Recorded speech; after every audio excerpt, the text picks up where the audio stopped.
Muito bom, mais um domingo. Esse mês tá bem comprido, ainda temos mais um domingo. E eu quero dizer para vocês estão falando agora com um maratonista, tá? Respeita, traz minha medalha aí, por favor, tá? Traz minha medalha aí, por favor. Myron Turista agora. Como é que é? Myron Tonista, Me respeita. Pode mudar lá no Instagram. Acho que agora eu preciso do banco aqui hoje, velho. 5 km foi pro saco já. Boa! Fiz em 2 horas, 83 minutos. 3 vômitos, 5 pré-desmaios e 2 pré-infartos. Mas cheguei ao final. Amém. Ah, moleque! Muito bom! Pra que eu fui inventar isso? Muito bom a gente estar aqui. Obrigado aí o casal treinador da nossa igreja, o Leandro e a Vanessa. Obrigado mesmo. Deus abençoe. Hoje nós vamos falar sobre mordomia, que é um assunto pertinente à nossa espiritualidade. É um assunto que completa esse nosso raciocínio desse mês. Semana que vem nós vamos receber aqui um pastor, um brother, um amigo nosso, pastor Zé Carlos, lá da PIB, vai estar com a gente aqui, encerrando esse mês. Então, nos ajude a divulgar essa semana para a gente recebê-lo bem. E eu queria ler com a gente Mateus capítulo 25, falando sobre espiritualidade aplicada à nossa realidade, à nossa vida cotidiana, dentro da normalidade, dentro daquilo que é normal à vida, e não dentro daquilo que nos tira da vida. Eu queria ler um texto que às vezes a gente lê com uma ótica meio permeada de medo, de insegurança, mas é um assunto extremamente pertinente.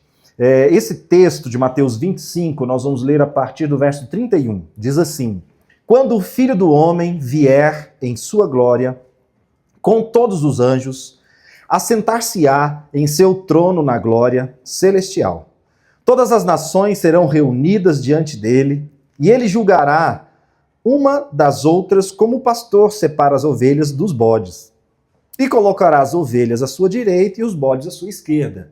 Note que Jesus está usando uma parábola, né? Falando sobre o manejo lá do gado, manejo bem peculiar à realidade que era a realidade da época ali.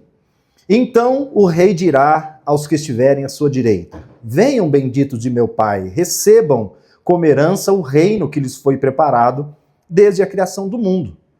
Pois eu tive fome, e vocês me deram de comer, tive sede, vocês me deram de beber, fui estrangeiro e vocês me acolheram, necessitei de roupas e vocês me vestiram, estive enfermo e vocês cuidaram de mim, estive preso e vocês me visitaram. Então os justos lhe responderão: Senhor, quando foi que te vimos com fome e te demos de comer? Ou com sede e te demos de beber? Quando te vimos como estrangeiro e te acolhemos? Ou necessitado de roupas e te vestimos? Quando te vimos enfermo ou preso e fomos te visitar? O rei responderá: digo-lhes a verdade. O que vocês fizeram a algum dos meus menores irmãos, a mim o fizeram. Então ele dirá aos que estiverem à sua esquerda: malditos, apartem de mim para o fogo eterno, preparado para o diabo e seus anjos. Pois eu tive fome e vocês não me deram de comer, tive sede e nada me deram para beber, fui estrangeiro e vocês não me acolheram, necessitei de roupas e vocês não me vestiram, estive enfermo e preso e vocês não me visitaram. Eles também responderão: Senhor, quando te vimos com fome, ou com sede, ou estrangeiro, ou necessitado de roupas, ou enfermo ou preso, e não te ajudamos? Ele responderá: digo-lhes a verdade, o que vocês deixaram de fazer alguns desses mais pequeninos, também a mim deixaram de fazê-lo. E esses irão para o castigo eterno, mas os justos para a vida eterna. Esse texto, gente, ele começa, ele é o final. Jesus tem como a gente tem dito aqui, Jesus tem uma forma bem peculiar de ensinar, né? a partir de uma necessidade, a partir de uma pergunta, a partir de um diálogo, a partir de um acontecimento, a partir de um fato, ele vai narrar histórias, ele vai traçar um raciocínio para responder a essa demanda. Por isso que é difícil e é inapropriado, até totalmente desaconselhável a gente ler versículos ou trechos isolados da Bíblia. Porque quando a gente pega um versículo, ele não condiz com o seu contexto. E quando a gente tira esse versículo de todo esse contexto, ele perde o seu ensino. Daí vem aquilo que a gente conhece como as heresias ou os ensinamentos errôneos, errados. Vocês sabiam que toda heresia sai da própria Bíblia? Né? Todo mau ensino não vem de outro lugar, vem do próprio texto. Porque uma das razões, uma das principais causas disso, é porque a gente lê um versículo tirando todo ele do seu contexto e fazendo, às vezes, um ensino. Não que a gente não possa mencionar um texto, não que a gente não possa se referir a um versículo, não é isso. Mas pegar um ensino, fazer uma palestrinha, né, como se diz, fazer todo um raciocínio em cima de um versículo ou de poucos versículos sem entender o seu contexto, aí é um grande perigo. Eu gosto muito desse texto porque ele começa, na verdade, com alguém que lá no versículo, a gente está no capítulo 25, lá no capítulo 22, alguém pergunta para Jesus assim, Jesus, de qual é essa parada toda? Resume para mim tudo isso. E Jesus resume tudo dizendo, ame o seu Deus acima de todas as coisas e ame o seu próximo como a ti mesmo. E aí todo o enredo vai correndo. No capítulo 24, no capítulo 25, ele vai contar algumas parábolas, algumas histórias, né, trazendo um contexto para solidificar isso. E a última parábola que ele conta, antes do texto que a gente leu, é uma parábola que ele fala, olha, tinha um fazendeiro que foi viajar, precisou viajar a negócios, e ele distribuiu ali a sua propriedade, os seus bens, os seus negócios ali entre os seus empregados. E ele deu proporcionalmente a capacidade de cada um. Ele deu 5%, enfim, 5 talentos para um, 2 talentos para o outro e 1 por último. E aí diz que os 2 primeiros multiplicaram aquilo, fizeram um negócio, cuidaram bem. O terceiro ficou com medo, falou, eu sei que o senhor é severo, eu sei que se eu perdesse essa grana aqui, esse negócio aqui, o senhor ia me castigar. Então o que eu fiz com essas moedas? Eu enterrei e toma aqui. E aí nesse contexto, o Senhor fica extremamente chateado, porque rapaz, se você tivesse depositado essa grana numa poupança, ela tinha rendido.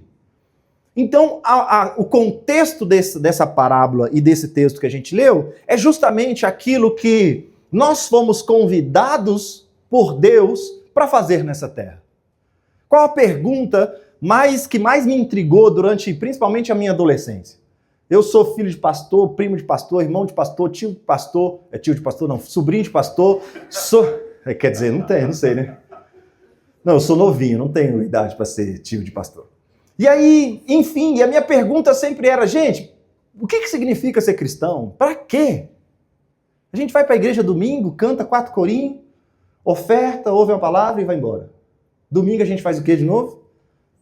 A mesma coisa. Aí daqui a pouco muda as músicas para não ficar enjoativo, né? Muda quem prega, muda quem canta. E a mesma coisa, de qual é essa parada inteira? Até que a gente vai entendendo um pouco a dinâmica, a gente vai amadurecendo, e a gente vai percebendo que a proposta do evangelho não é uma proposta religiosa, não é um rito, não é fazer parte de um clube, não é fazer parte apenas, né, de um local onde você vai, de um grupo a qual pertencer, embora tudo isso faça sentido e faça parte, sim. Mas o evangelho é mais do que isso. O evangelho é um estilo de vida.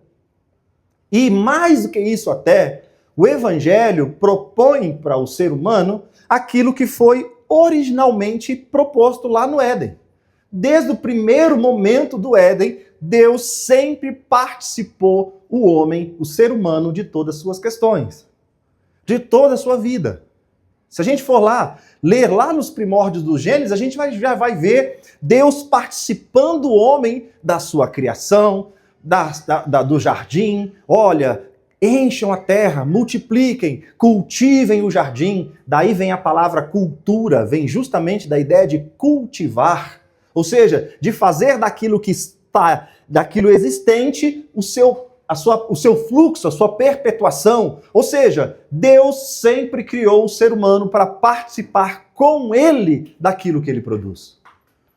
De forma que a gente vai entender a diferença, então, da espiritualidade que o Evangelho propõe das religiões que a gente cria.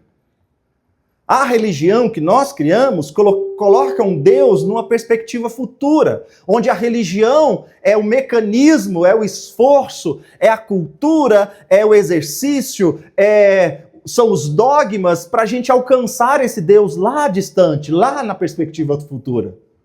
E é justamente aquilo que lá na tradição do Éden traz para nós. No dia em que você comer, você será igual a Deus. Ou seja, a mente do homem foi deturpada no sentido da distância de Deus.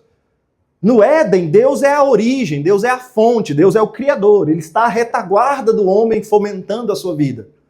Na queda do homem, Deus é colocado no futuro. Você será igual a Deus. Ou seja, então, o que são as nossas religiões? Que nós criamos. Nada mais do que o nosso esforço humano para chegar, para alcançar, para chegar nesse Deus, para chegar até esse Deus numa perspectiva futura. Por isso que a gente tem medo do futuro. Por isso, quando a gente lê um texto como esse, que é o fim dos tempos, quem aqui já não teve medo de pensar no futuro como um grande telão, onde você vai estar sentado na sua vez e o mundo inteiro assistindo o que você fez na adolescência? A minha vez, né? A gente imagina isso, né? Um grande telão passando a nossa vida inteira e Deus com controle remoto parando a cada 5 minutos. Ó, aqui, ó. Não tem como você entrar depois que você fez isso. Por isso que a gente tem medo desse futuro. Por quê? Porque no futuro é que a gente vai ser aprovado por Deus. A religião diz isso para nós. Eu tenho que fazer por onde, eu tenho que fazer tudo certo, eu tenho que, né, fazer todos os exercícios, eu tenho que cumprir todas as etapas, cumprir todos os ritos para finalmente alcançar, né? Aí cada religião vai ter, né, a sua nomenclatura, os seus códigos, enfim, as suas definições. E quando a gente vai ver o evangelho apresentado por Jesus, é totalmente diferente desse processo religioso. Não é o ser humano lutando para alcançar um Deus. É um Deus que insiste em fazer parte da natureza humana. É um Deus que insiste, está insistentemente, repetidamente vocacionado, disposto a estar na natureza humana. É Deus vindo, é Deus criando, é Deus fomentando. Então Deus não é o nosso objetivo, Deus não é o nosso foco, Deus não é o nosso destino, Deus é a nossa origem. A oração do Pai Nosso traz isso. Pai Nosso, ou seja, esse lugar. A oração que a gente conhece como oração do Pai Nosso já começa com essa perspectiva. De voltar a um lugar seguro, de voltar a um lugar de aconchego, de voltar a um lugar familiar. E não rogar a um Deus desconhecido, a um Deus distante, a um Deus inalcançável. E dentro dessa perspectiva entra aquilo que a gente conhece como mordomia cristã. Se Deus é o Criador, a criatura faz parte da sua criação. E não só faz parte como objeto criado, mas faz parte como seu administrador fiel. Nós somos mordomos de Deus. Toda a criação, ela faz parte, ela participa, ela é convidada a participar, a cuidar do grande jardim de Deus. Daí vem a expressão mordomia.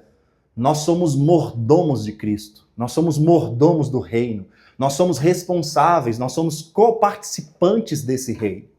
E aí existe, dentro da perspectiva da mordomia cristã, existem 4 T's que são trabalhados. Primeiro, templo.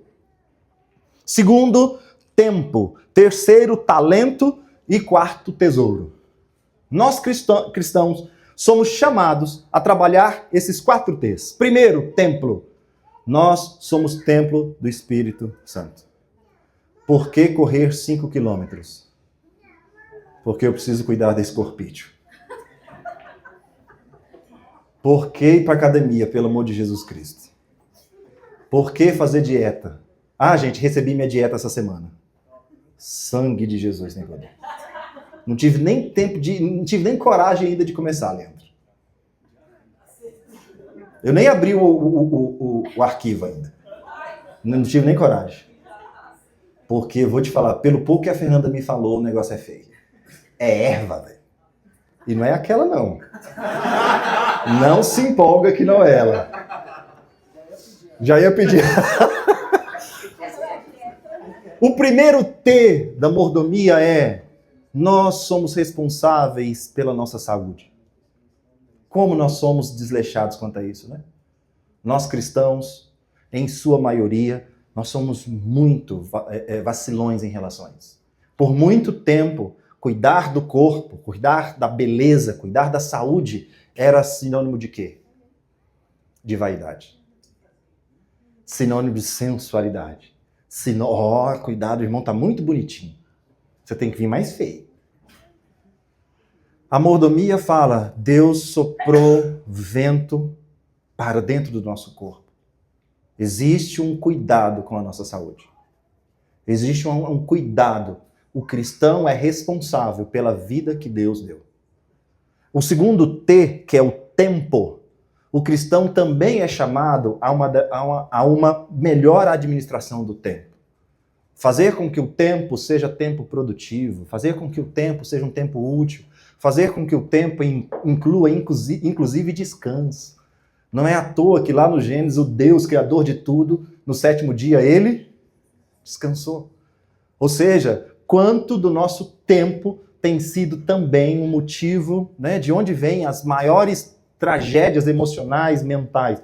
Vem justamente grande parte de uma má administração de tempo, de uma má gestão desse tempo. O terceiro T é o talento. Todo cristão recebeu habilidades naturais. Já percebeu como nós seres humanos somos criativos? Quanto potencial existe num ser humano? Quanto naturalmente o ser humano consegue desenvolver coisas maravilhosas? Quanto talento espiritual Deus também dispensou? Estava conversando com o Daniel essa semana, falando que aquela pessoa que recebe um dom de Deus, o dom de Deus na vida de alguém é como o ar que ele respira. Muitas pessoas estão em problemas sérios espirituais, relacionais e até voltados para a saúde, porque não conseguem desenvolver o seu dom. Não conseguem exercer o seu dom.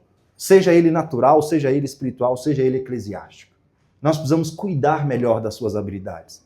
Uma pessoa que passa num concurso só por causa da grana e não pelo seu talento, fatalmente essa pessoa vai ter algum desgaste emocional na vida.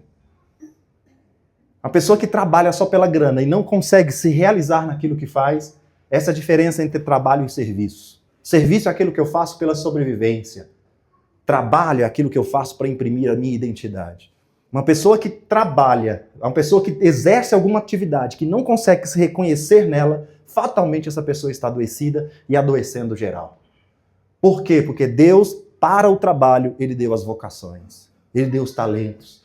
Ele deu as vocações naturais. Para a espiritualidade, Ele deu também os dons espirituais. Então, quando nós exercemos a nossa espiritualidade, nós estamos também trabalhando essa nossa questão dos dons, das vocações, das direções naturais da vida. E o quarto é o tesouro. Deus compartilhou com a gente também os nossos tesouros. Seja o tesouro da saúde, seja o tesouro da inteligência, seja o tesouro material, seja o tesouro financeiro. E tudo isso é para ser exercido como seres criados por Deus. Então a mordomia ela traz essa premissa. Nós estamos no mundo para continuar o projeto de Deus. João vai dizer assim, no Evangelho de João, vai dizer assim, Jesus vai dizer assim: já não chamo mais vocês de servos, porque o servo não sabe o que o seu senhor faz. Um servo que recebe um trabalho, ele não sabe onde o seu chefe quer chegar com aquela tarefa. Ele só executa. Aí Jesus completa dizendo assim: eu chamo vocês de amigos, porque tudo que meu Pai quer fazer, eu compartilhei com vocês. Então nós não estamos nessa terra ao léu. Nós não somos cristãos só por uma questão religiosa. Nós não estamos nessa terra só para viver o que pode e o que não pode e ficar aqui esperando a volta de Jesus para ver se a gente vai ser aprovado ou não. Não, nós estamos nessa terra entendendo que nós somos vocacionados por Deus. E como eu cuido de mim, como eu cuido da minha família, como eu cuido dos meus negócios, como eu cuido da minha casa, como eu cuido do meu recurso, como eu cuido da natureza, como eu cuido de várias coisas, de todo mundo, isso mostra quão amado por Deus e quão conectado com Deus eu estou. Esse princípio da mordomia. E aí nesse texto, então, é o ápice, né? A gente chegou, e agora? Chegou, e agora? Tá o trono lá. No fim, chegou o nosso fim. O que Deus vai cobrar da gente? E aí é onde entra a espiritualidade, assim, muito interessante, que a gente pensa que no final, né, no nosso fim, nesse grande cinema que vai passar a nossa vida inteira, a gente pensa que vai passar o quê? O que Jesus vai passar lá na nossa televisão? Que vai passar o que de você lá, Laí? Só os pecados. Só... Vai ser... Então, o tempo todo vai ser da Laí. A trilogia. Quanto vai durar o nosso filme? O que vai mostrar nesse filme? O que Deus vai cobrar da gente? E aí, gente, eu acho maravilhoso. Porque até nesse momento que a gente mais erroneamente gera medo, o Evangelho traz esperança. Porque esse momento é um momento de olhar e diz assim, e ele vai colocar lá como ovelha para cá, como bode para cá, e ele vai dizer, olha, venham benditos. E qual o critério para dizer, venham benditos, vamos cear junto, vamos participar junto? Qual é o critério? O critério é da religião? O critério é da espiritualidade? O critério é dos exercícios espirituais? É o quanto eu jejuei, o quanto orei, o quanto eu não pequei? O que é que vai entrar? Aí diz assim, venham, porque eu tive fome, porque eu tive sede, porque eu fui estrangeiro, porque eu precisei de roupas, porque eu estava enfermo e porque eu estive preso. E eu fui acolhido, visitado, vestido, saciado. E aí a pessoa vai falar assim, ai, como assim? Como assim? Como foi? Quando foi que eu fiz isso para você, Jesus? E ele fala assim, não, toda vez que você cuidou de alguém, você fez para mim. Olha como, mais uma vez, e eu insisto nessa tecla, mais uma vez, a espiritualidade mostra para nós algo extremamente comum. Qual é o mistério do arrebatamento? Qual é o mistério da espiritualidade? Qual é o código? Qual é a posição certa para orar? Quantas vezes você vai ler a Bíblia? Isso é pessoal. Agora, o que é visível, o que é universal, é as manifestações de amor, as manifestações de mordomia. A questão da espiritualidade, olha o tanto que Jesus está trazendo para a vida comum, tudo aquilo que é o grande mistério da espiritualidade. Jesus está dizendo, toda vez que você vestir alguém que precisava de roupa, toda vez que você der água a alguém que estava sedento, alimentar quem estava com fome, acolher quem estava estrangeiro, toda vez que você visitar um enfermo ou um preso, isso exerceu em você o quê? A mordomia. E isso é que vai fazer com que você seja chamado de venham benditos de meu Pai. Não por uma questão apenas de ato, de fato, de prática, mas uma consciência de entender que a espiritualidade é um fluxo na vida comum. A espiritualidade não é quantas vezes eu subi ao monte. A espiritualidade não é quantas vezes eu orei, quantas horas eu orei. A espiritualidade não é quanto eu ofertei. A espiritualidade não é quanto eu li a Bíblia. A espiritualidade muito menos é quanto eu pequei ou deixei de pecar. A espiritualidade não diz em qual igreja eu congreguei. A espiritualidade não fala há quanto tempo, há quantos anos eu fui cristão. A espiritualidade não fala sobre isso. A espiritualidade fala, independente de tudo isso, ou com tudo isso, o quanto a minha consciência foi transportada para uma vida comum, a fim de entender que o que eu tenho não é meu, é nosso. É isso que no fim dos tempos vai dizer, venham benditos de meu Pai. É uma mensagem de esperança. Olha o quanto Jesus está trazendo uma mensagem de esperança para quem? para o sedento, para o faminto, para o estrangeiro, para o pobre, para o doente, para o preso. Porque ele está dizendo, olha, se existem essas condições, existe a resposta. Se existe essa condição de sede, de fome, de prisão, de enfermidade, de ser estrangeiro, se existe essa condição humana, não precisa ficar preocupado. Porque tem um bando de louco aí que vai cuidar disso. O problema de Deus, o problema de Jesus nunca foi combater o mal. Porque para o mal existe resposta. Por isso que Jesus não está preocupado com o pecado. Jesus não está preocupado com o inferno. Jesus não está preocupado onde você foi. Jesus não está preocupado com o que você pensa.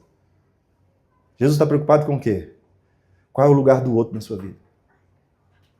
Qual é o lugar do outro na sua vida? Qual é o lugar do outro? Qual é o lugar da fome do outro? Qual é o lugar da fome, da sede do outro? Qual é o lugar da nudez do outro? Qual é o lugar da enfermidade, da prisão? Qual o lugar de ser estrangeiro, de reconhecer os outros como necessidade, dentro daquilo que você entende como cristão que pode contribuir?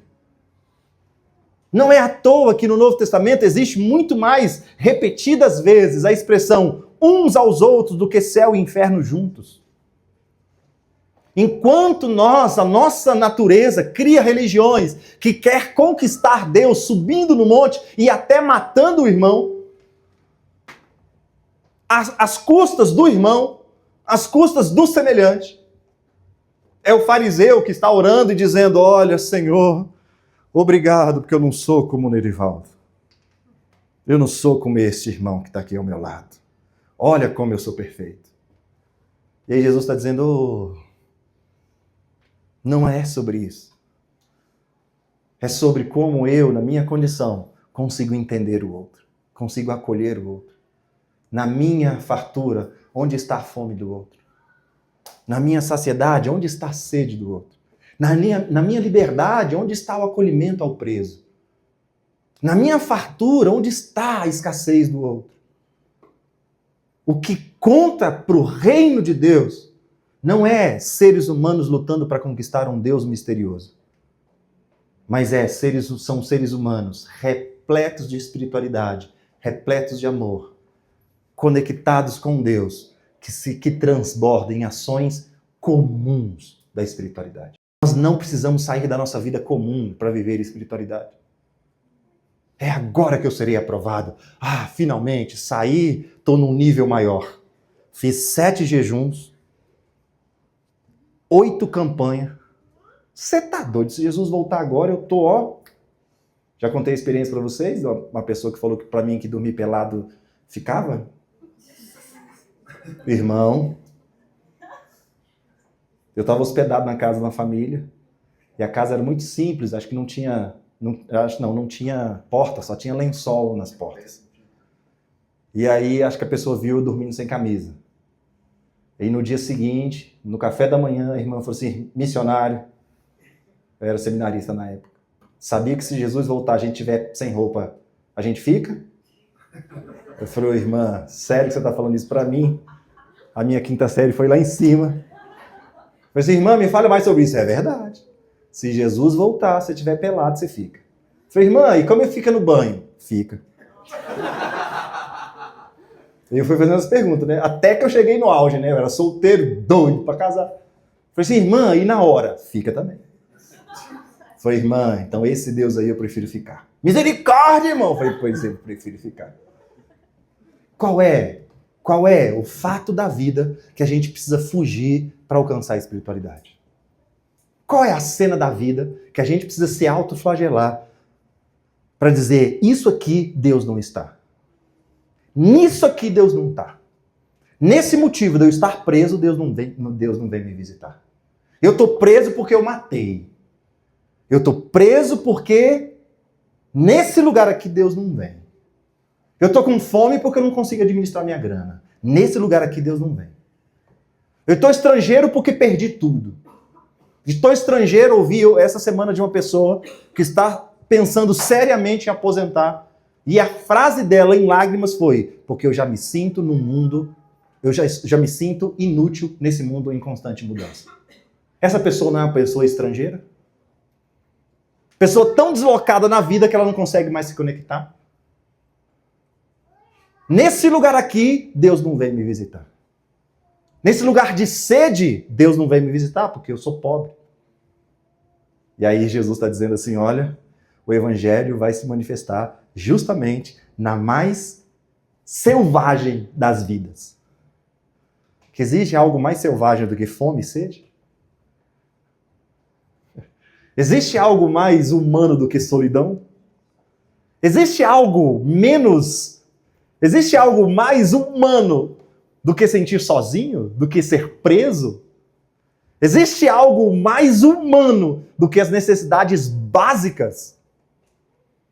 Ou seja, essa mensagem é uma mensagem de esperança. Jesus está dizendo assim, olha, naquilo que é o mais humano, fiquem tranquilos, que tem uma galera que vai visitar vocês. Na fome, na sede, na nudez, naquilo que é o mais humano, mais natural, mais, digamos, baixo, a espiritualidade vai alcançar vocês. Aquela samaritana estava perguntando, Deus, ô Jesus, eu estou confusa, porque agora eu não sei mais onde adora. Alguns falam que é no templo sagrado, outros falam que é num monte, outros falam que é em Jerusalém. Obrigado, irmão.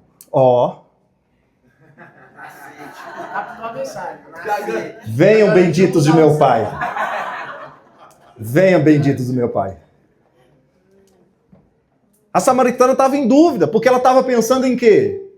No rito. Eu tenho que sair da minha casa. E eu não consigo mais sair da minha casa. Eu sou uma mulher que fez tudo errado. Estou numa população extremamente religiosa.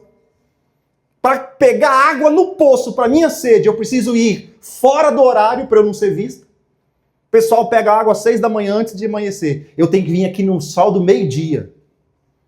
Envergonhada, presa, sedenta. E ela diz assim, Jesus, eu não sei mais o que é.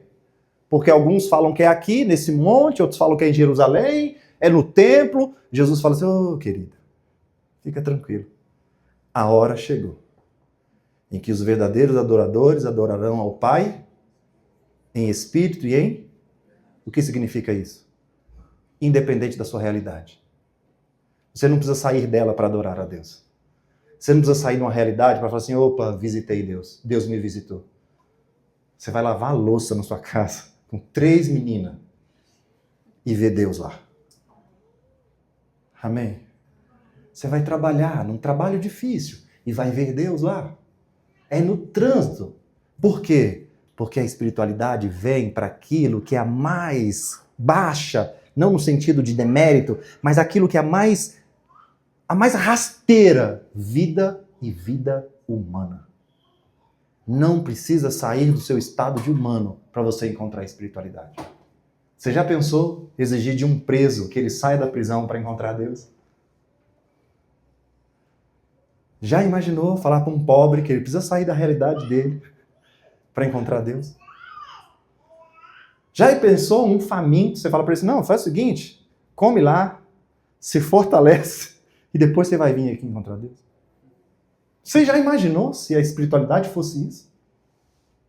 Você já imaginou se exigir, e isso é tão real, sair daqui agora e convide por exemplo, uma pessoa comum, assim, que não tenha tanto contato com a espiritualidade, convida ela para vir na igreja amanhã. O que ela vai dizer? Deixa eu melhorar que eu volto. Não, calma aí. Eu tenho que largar esse pito aqui? Não, ixi, nossa. Por quê? É essa condição de que para a gente acessar Deus, a gente precisa sair da vida comum. E aí Jesus está dizendo assim, olha, vocês são benditos, porque vocês entenderam o fluxo da espiritualidade. E a espiritualidade vai de encontro ao ser humano na realidade dele. Então a mensagem do Evangelho é uma mensagem de esperança. Você não precisa sair da sua lágrima, da sua dor, do seu sofrimento. É justamente ali que a visitação de Deus, do Espírito Santo, vai te acompanhar. O Salmo é lindo, diz assim, eleva os meus olhos para os montes, de onde me vem o socorro? Eu gosto muito desse Salmo. Porque é um Salmo que o cara está num vale. E a única força que ele tem é de abrir os olhos. Elevo os olhos. Eu não consigo mais subir. Já tentei. Agora eu só tenho força, fôlego para eu olhar e falar assim, meu Deus, esse monte é alto demais. Estou cercado de montes. E aí diz assim, de onde me virá o socorro? E aí o texto é lindo, que diz assim, o meu socorro vem do Senhor. E naquele contexto, naquela contexto religioso, as pessoas traziam o nome de Deus a um atributo dele. Deus Jeová, Deus Rafá, que cura, Deus Nissi, Deus não sei o quê. Ele dava um nome atribuído a um atributo, a uma força, a uma atividade de Deus. Nesse salmo ele diz assim, o meu socorro vem do Senhor. Meu socorro não vem do atributo de Deus, meu socorro vem da relação com Deus. Não existe atributo aqui. Deus me socorreu porque ele é poderoso. Não. Deus me socorreu porque ele é amigo, porque ele é brother, porque ele vem de encontro à minha realidade. E aí, tem um segundo texto, tem um segundo grupo que diz assim, e aí Jesus fala, ó, então o chefão vai dizer, ó, então vocês aqui se afastam. E aí esse segundo grupo, o grupo afastado, se rebela contra Deus. Dizendo assim, como assim eu sou preterido agora? Quando foi que eu não fiz? Olha só, gente. Quem entende a espiritualidade nem consegue entender ou fazer do que faz uma barganha. Quem está na religião, quando nós estamos dominados pela religião, aquilo que a gente faz se torna direito. No exercício da nossa mordomia, a gente faz por consciência. A gente não faz por troca. A gente não faz para. A gente faz por quê? Na religião a gente faz para. De tal modo que quando a gente não recebe na religião aquilo que a gente imaginou, a gente fala assim, como foi que eu não recebi? E é esse fato aqui. Jesus, ô Senhor, quando foi que eu não fiz? Olha o direito. Já viu que nossa religião é cheia de direitos? Já viu quanto nós somos presunçosos, prepotentes, quando nós somos dominados pela religião? Sei não, hein? Não sei não, hein? Já viu tanto que nós somos presunçosos e prepotentes quando a religião nos domina? Eu estou fazendo por quê? Porque eu acho certo. Esse é o certo. Para mim é isso. Para mim é aquilo. Deus me falou. É isso. Ou seja, o quanto a gente não consegue entender as dinâmicas da espiritualidade porque a prepotência e a presunção nos dominam. Quando foi que eu não fiz, Senhor? Quando foi que eu não fiz?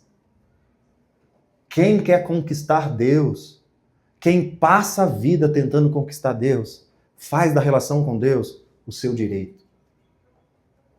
Faz da relação com o outro um direito. Faz daquilo que faz uma prerrogativa para.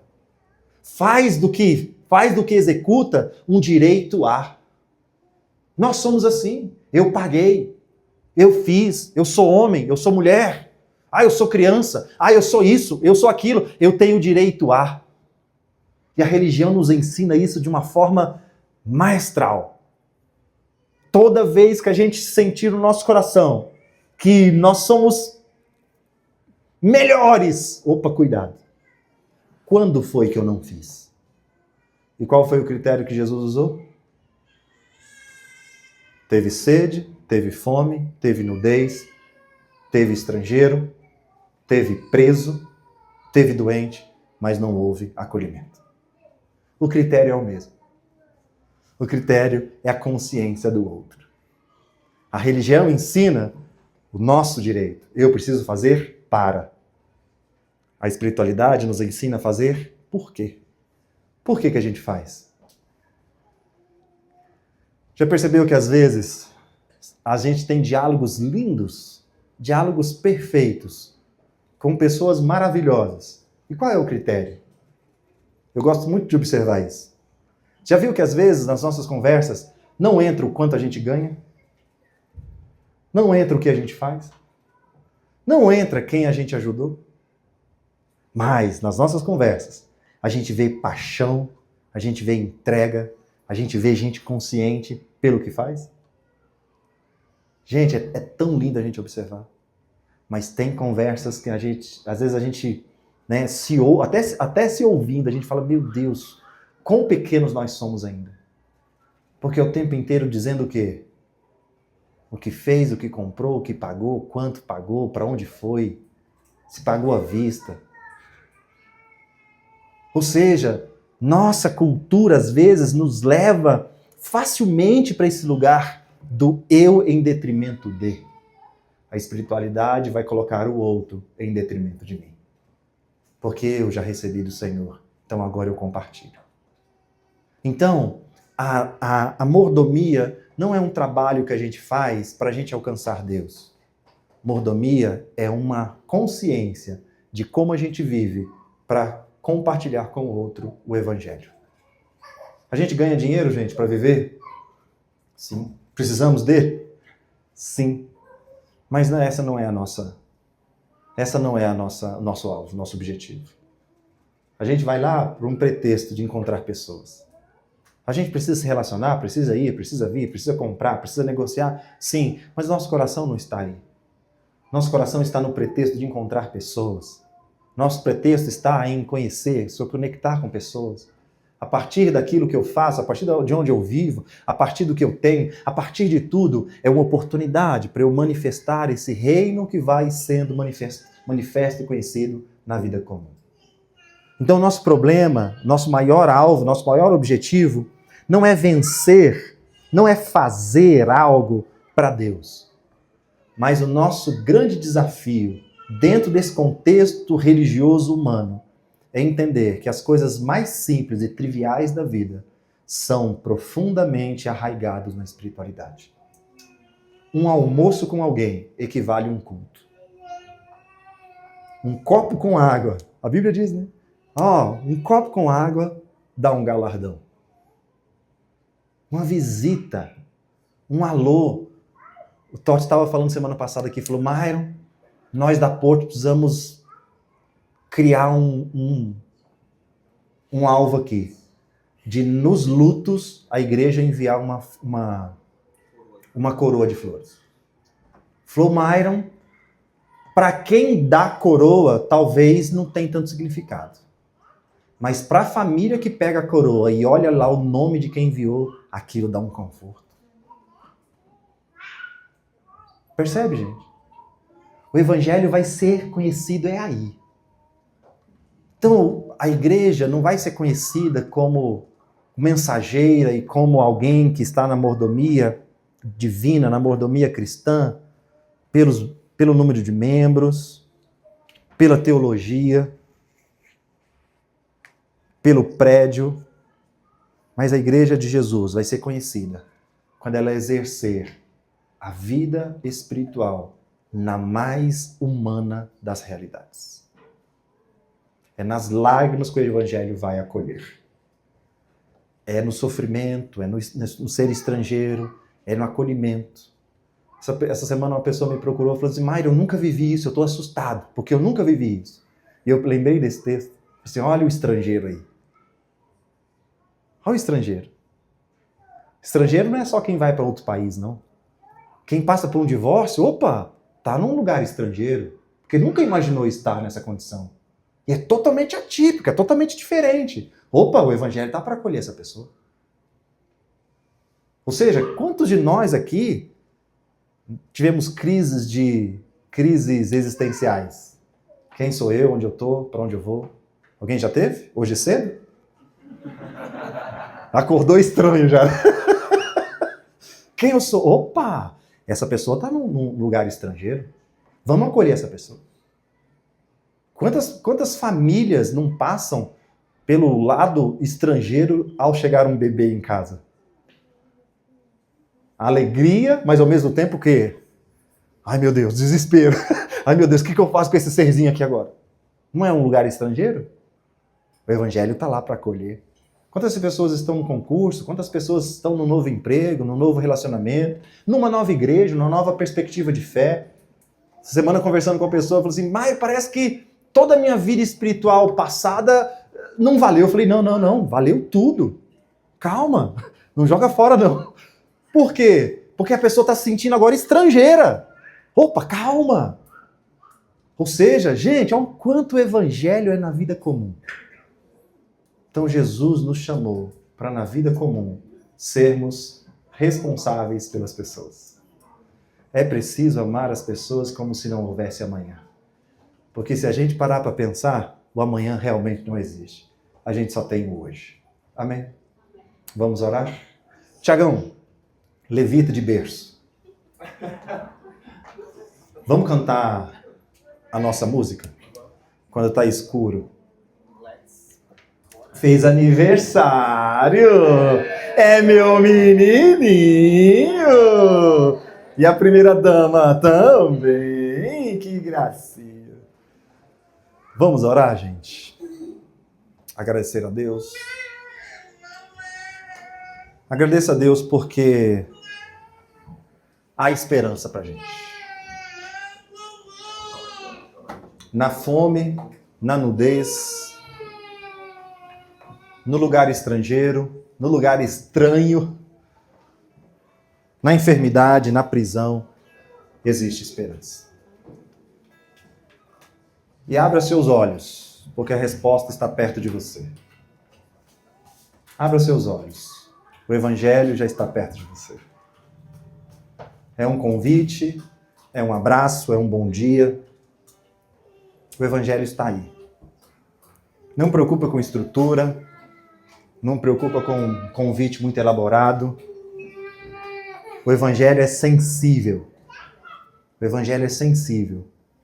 Às vezes vem como um trovão, mas na maioria das vezes ele surge a partir da coisa mais simples da vida. É um abraço de uma criança, é a partida de alguém querido, é um emprego novo ou um emprego que se perde. É nesses lugares mais humanos, é nesses lugares mais selvagens, nesses lugares mais, digamos, menos espiritualistas. Não é no Monte Santo, não é na roupa santa, não é no vocabulário santo, não é na música sacra, não é no livro sagrado, não é no dia sagrado, não é no dinheiro consagrado, não é na saúde perfeita, não é na mente iluminada, mas o Evangelho se manifesta na pobreza, na sede, na fome. O Evangelho se manifesta no estranhamento. O Evangelho se manifesta na prisão. Então essa é a mensagem de esperança para você hoje. Existe um Evangelho perto de você. Existe um Evangelho perto de você. E Deus já te revelou várias vezes esse Evangelho chegando. Às vezes um vídeo no TikTok salva seu dia. É o Evangelho que te salvou. Às vezes foi a consulta. Às vezes foi a grana que rendeu. Às vezes foi um dinheirinho a mais que você ganhou no mês. Às vezes foi uma lágrima na madrugada que te deu um novo ânimo ao amanhecer. Às vezes foi um bom dia de alguém. Às vezes foi a reaproximação de alguém querido. Ou às vezes foi o afastamento de alguém que salvou também a sua vida. O Evangelho está te visitando o tempo inteiro. O Evangelho está nos permeando o tempo todo. E agora, porque fomos visitados, agora a gente também visita outros corações. Abra os seus olhos também, porque a sua dor pode ser o alívio para alguém. Na sua experiência, você abraça alguém. É tão lindo. Quero pedir licença aqui para falar do Todes e da Nath. Senta com o Todes e a Nath e pergunta o que eles fazem para vocês verem. A paixão deles falando dos processos. Dá vontade de passar no concurso que eles passaram. Rapaz, será que é isso mesmo que é lá? Como é lindo, velho. Como é lindo. A entrega, a devoção, o cuidado, o zelo. Estão lá ganhando dinheiro. Estão lá trabalhando. Mas não é sobre dinheiro. Não é sobre serviço. É sobre aquilo que eles receberam de Deus. Como prêmio, como dedicação, como talento. Exercerem para o bem. O mundo precisa do Evangelho. Pai, muito obrigado por nós estarmos aqui. Deus, obrigado, Jesus, porque o Evangelho se manifesta. Obrigado, Jesus, porque o Evangelho não se manifesta no cume do Monte Santo, no culto consagrado, no livro sagrado, na música sagrada, na evolução do humano, mas o Evangelho se manifesta naquilo que é o mais básico da vida humana. Nas prisões, nas cadeias, nas enfermidades, nas solidões, na sede, na fome. Ó Deus, ó Pai, obrigado, Jesus, porque o Senhor resolveu se manifestar nesses lugares de dores.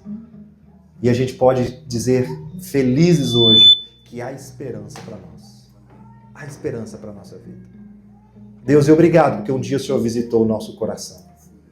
Obrigado porque foi nesses lugares que o Evangelho nos encontrou. Obrigado porque as experiências mais profundas que a gente teve não foram em cultos maravilhosos, em situações de vidas fáceis, mas foi na dor, na dúvida, no estranhamento, nas prisões. Obrigado, Jesus. E agora, como tua igreja, nós queremos nos colocar nessa disposição também. Como Paulo nos ensina, pelas consolações com as quais você foi consolado, agora você consola outros. Então levanta, Senhor, novamente a tua igreja no Brasil. Não uma igreja que se vangloria de ser mais numerosa do país. Muito menos a igreja, Deus, mais rica do país. Não a igreja com a maior bancada evangélica na política.